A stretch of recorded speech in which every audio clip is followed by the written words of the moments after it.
हजरत लूत अलैहिस्सलाम जिस कौम की तरफ भेजे गए वह बहुत खुशहाल थी। उनकी बस्तियां बहुत आबाद थीं, लेकिन यह कौम बुराई में डूबी हुई थी।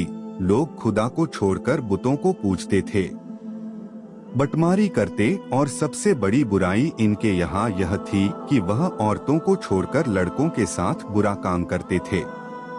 मुख्य पृष्ठ हजरत लूत अलैहिस्सलाम की कौम पर अजाब क्यों आया। हजरत लूत अलैहिस्सलाम जिस कौम की तरफ भेजे गए वह बहुत खुशहाल थी। उनकी बस्तियां बहुत आबाद थीं, लेकिन यह कौम बुराई में डूबी हुई थी। लोग खुदा को छोड़कर बुतों को पूजते थे, बटमारी करते, और सबसे बड़ी बुराई इनके यहाँ यह थी कि वह औरतों को छोड़कर लड़कों के साथ बुरा काम करते थे। कहा जाता है इस बदफेली का बानी शैतान था।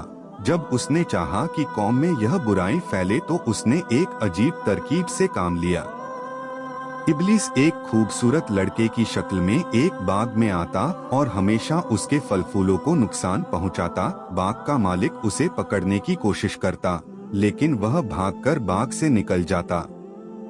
जब बाग को बहुत नुकसान पहुंचा और बाग का मालिक परेशान हो गया तो एक दिन इब्लीस ने कहा कि अगर तू चाहता है कि मैं बाग में न आऊं तो मेरे साथ यह काम बुरा फेल कर और अपने बाग की तरफ से बेफिक्र हो जा।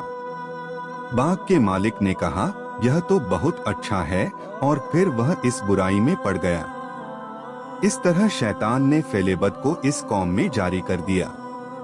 खुदा की तरफ से हिदायत के लिए हजरत लूत ने लोगों को इस फेलेबद से रोका और उनको हर तरह से समझाया और खुदा का खौफ दिलाया और कहा कि अगर तुम बुराई से बाज नहीं आते तो खुदा का अजाब तुम्हें धर लेगा। लेकिन लोग इतने बेशर्म और बेहया थे कि बोले, हम पर खुदा का अजाब ला अगर तू सच्चा है, माजला। हजरत लूत फिर भी उनको समझाते रहे और उनको खुदा की तरफ दावत देते रहे।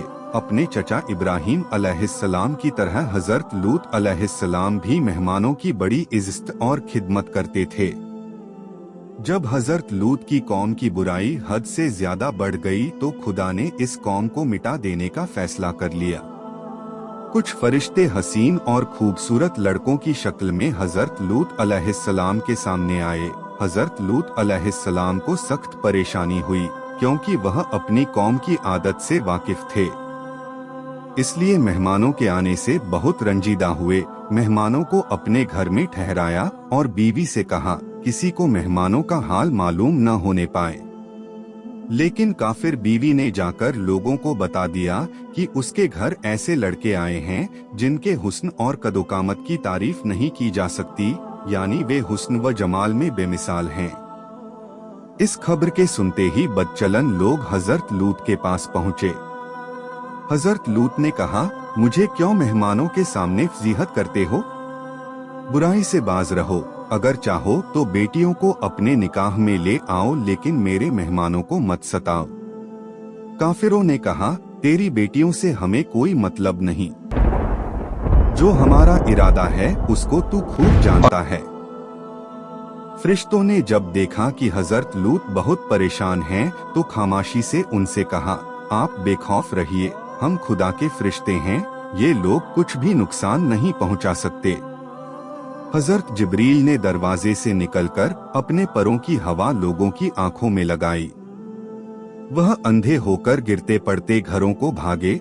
हजरत लूत को हुक्म हुआ कि वह बस्ती छोड़ दें और पीछे लौटकर न देखें। हजरत लूत अलैहिस्सलाम को अल्लाह ताला ने अजाब से बचा लिया। हजरत लूत की बीवी और काफिर कौम तबाह और बर्बाद हो गई। खुदा ने बस्ती को तलपट कर दिया। इस कौम पर खुदा ने पत्थरों की बारिश की और उसका दुनिया में कोई नामो निशान बाकी न रहा। हजरत लूत अलैहिस्सलाम अपने चचा हजरत इब्राहिम अलैहिस्सलाम के पास चले गए। रबीउल अव्वल की 10वीं तारीख को उनका इंतकाल हुआ।